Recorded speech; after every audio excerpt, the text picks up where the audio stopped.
ఎప్పుడన్నా ఇట్లా ఇప్పుడు మీరు ర్యాప్ అందరు రాస్తారు కదా! చాలా వరకు చూశాను. దేవుళ్ళే గాని, సంస్కృతి గాని, భగవద్గీత అనొచ్చు, వేరే ఏదైనా కావచ్చు. అది చాలా తక్కువ మంది రాస్తారు. అవును. ఎప్పుడన్నా నీకు అనిపించిందా? ట్రెడిషనల్ మీద గానీ, మన సాంప్రదాయం గురించి గానీ, హిందూ మీద కావచ్చు, భగవద్గీత మీద కావచ్చు, ఓకే. దేని మీదన్నా యాహ్! రాయాలని ఎప్పుడైనా అనిపించిందా? అనిపించిందన్న. యాక్చువల్లీ నేను ముందు నేనేంటంటే నాకు తెలుగు నవల్స్ గానీ లైక్ రామాయణం, మహాభారతం లైక్ పెద్ద బాల శిక్ష ఇలాంటి బుక్స్ ఉంటాయి కదా! నేను దాంట్లోంచి ఎక్కువ నాలెడ్జ్ తీసుకుంటూ ఉంటా. లైక్ నాట్ ఓన్లీ మీనింగ్, నాకు సెంటెన్స్ అండ్ నాకు రైమింగ్, నాకు ఫుల్ మీనింగ్ నాకు అర్థం అవ్వాలని నేను ఎక్కువ చదువుతుండే. అలా నేను ఒక సాంగ్ రాసిన అన్న నేను. లైక్ ఫ్యూ లైన్స్ అన్న పాడచ్చా? పాడు.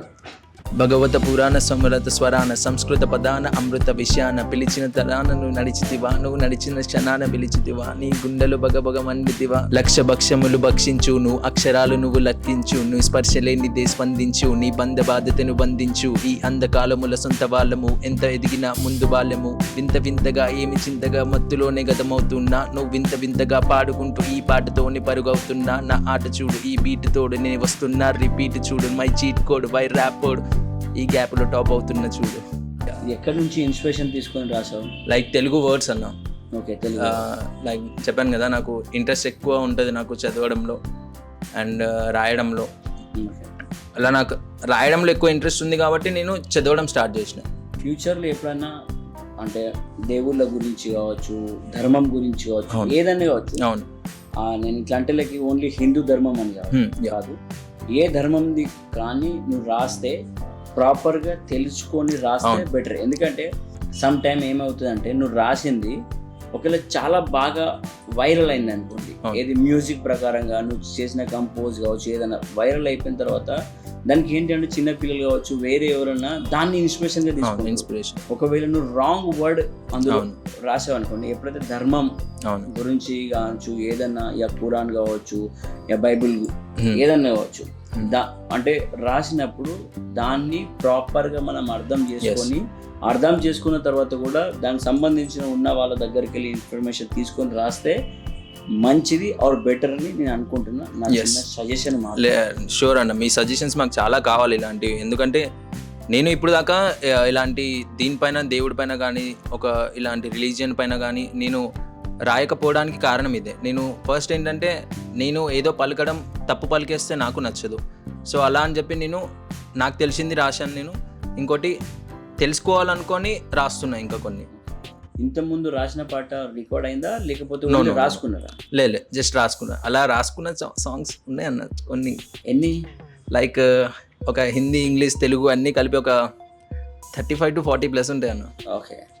కంప్లీటెడ్ సాంగ్స్ అంటే దాంట్లో ఒక 25 ఉంటాయి. ఎవరైనా అనిపించిందా దీని మీద సాంగ్ రాస్తే బాగుంటుంది, ఇలాంటి లిరిక్ మీద కావచ్చు, ఇలాంటి ఒక వస్తువు, సపోజ్ ఎగ్జాంపుల్ ఇప్పుడు మైక్ ఉంది, మైక్ మీద, చైర్ మీద, దేని మీద ఇప్పుడు అనిపించిందా దీని మీద రాయాలి? నాకు కలం, పెన్, నా పెన్ నాతో ఇప్పుడు దాకా ఎలా ఉంది అంటే నా సాడ్ ఫీలింగ్లో కానీ నా హ్యాపీ ఫీల్లో కానీ అదొకటే నా తోడుంది. Like music. సో నా పెన్తో నాకు ఎంత కాన్వర్జేషన్ ఉంది, నా పెన్తో నాకు ఎంత రిలేషన్ ఉంది, అది రాయాలని నా విష్. నాట్ ఓన్లీ విష్, రాస్తా తొందరలో. ఎట్లా అంటే భార్య భర్తలు అనుకోవచ్చు, అమ్మ నాన్న, కొడుకు బిడ్డ, సంథింగ్ ఇట్లా అనుకోవచ్చు. అట్లనే వాళ్ళ బంధం ఎలా ఉందో నీకు నీ పెన్ను తోటి బంధం ఎలా ఉందో అనేది రాయాలి, దాన్ని బయటకు తీసుకున్నావు. ఓకే. వస్తే చాలా మంచిగా అంటే చాలా బాగా జరుగుతుంది. ఎందుకంటే నువ్వు పెన్ను అని వర్డ్ ఎప్పుడైతే తీసావో దాని మీద రాయడం ఆ చిన్న విషయం కాదు. చాలా మందికి ఆ థాట్ రాదు. ఇప్పుడు నువ్వు ఈ పొజిషన్లో ఉన్నావు సంథింగ్ అంటే దానికి కారణమే మెయిన్ పెన్. ఒక ఆర్టిస్ట్కి, ఒక కళాకారుడికి ఒక కలము ఎంత ఇంపార్టెంటో అది నేను తెలపాలనుకుంటున్నాను. దీని ద్వారా అయితే మాకు అనిపిస్తుంది దాన్ని ఎంత లైక్ చేస్తున్నావు, దాన్ని ఎంత లవ్, దాన్ని ఎంత ప్రేమిస్తున్నావు, నీ ఆర్ట్ని. ఓకే. ఈ ఆర్ట్లో ఎప్పుడన్నా అనిపించిందా నేను ఎందుకు ఈ ఫీల్డ్లోకి వచ్చినా అని?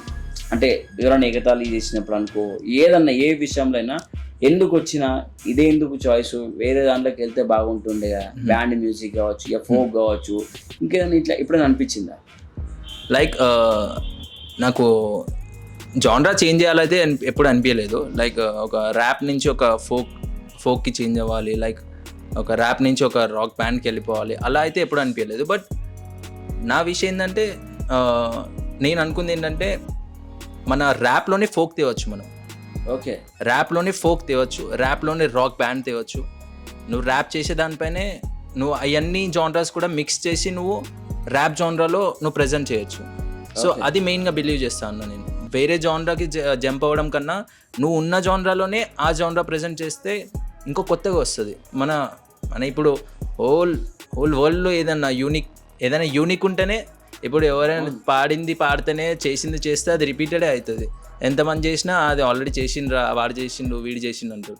సో అలా అని కాకుండా నాకేంటంటే యూనిక్, లైక్ కొత్తగా ఏదైనా కనిపిస్తేనే నా కళ్ళకి కూడా అది అట్రాక్ట్ అవుతుంది. రోజు చూసేదానికి ఇప్పుడు లైక్ ఇప్పుడు ఒకటి డ్రమ్ చూసినా నేను, రేపటి రోజు అక్కడ ఒక మనిషిని చూసినా, చెట్టుని చూసినా అంటే రోజు నేను చూసేదే అది నా డైలీ లైఫ్లో ఉంటుంది. బట్ ఏదైనా కొత్త ప్రోడక్ట్, కొత్త యూనిక్గా ఏదైనా నాకు కనిపించింది, కొత్తగా నా కళ్ళుకి కనిపించింది అంటే నాకు చాలా అట్రాక్ట్ అవుతుంది అది. సో అలా నేను ఎక్కువ బిలీవ్ చేస్తా. ఇప్పుడు మన హిప్ హాప్ జానర్లోనే మనం ఇలాంటివి తీసుకొని వచ్చినామంటే అదొక యూనిక్ ప్రోడక్ట్ అవుతుంది, యూనిక్ మ్యూజిక్ అవుతుంది. అది వినేవాడికి కూడా కొత్తగా అనిపిస్తుంది, అరే వీడేదో కొత్తగా చేసిండు. సో అది నేను ప్రజెంట్ చేయాలనుకుంటున్నా, వేరే జానరా కాకుండా మన జానరాలోనే అది ప్రజెంట్ చేయాలనుకుంటున్నా. మంచి థాట్ ఉంది. ఎస్, నువ్వు కంపల్సరీ అది చేస్తావు అన్న నమ్మకం కాదు, నువ్వు చేసేస్తావు. ఆల్రెడీ నాకు తెలిసి సగం చేస్తావు.